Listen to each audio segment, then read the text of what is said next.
బంగాళాఖాతంలో ఒక వాయుగుండం కొనసాగుతుండగానే మరొకటి ఏర్పడేందుకు పరిస్థితులు అనుకూలంగా మారుతున్నాయి. మలక్కా జలసంధి సమీపంలోని తీవ్ర అల్పపీడనం మంగళవారం ఉదయం వాయుగుండంగా బలపడింది.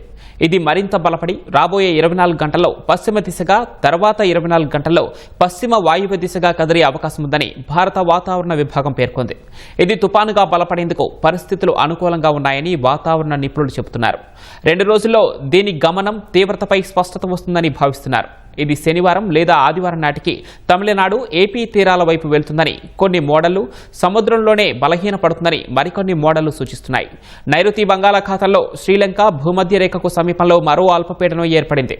ఇది ఉత్తర వాయువ్య దిశగా కదులుతూ ఇవాల్టికి తీవ్ర అల్పపీడనంగా, తర్వాత 24 గంటల్లో వాయుగుండంగా బలపడుతుందని అంచనా. ఇది మరింత బలపడి ఉత్తర తమిళనాడు వైపు కదులుతుందని, దీని ప్రభావం ఏపీ, తమిళనాడులపై ఉంటుందని పలు వాతావరణ నమూనాలు సూచిస్తున్నాయి. రాష్ట్రంలోని పలు ప్రాంతాల్లో శనివారం తర్వాత వర్షాలు పడే అవకాశం ఉందని వాతావరణ శాఖ అధికారులు చెబుతున్నారు.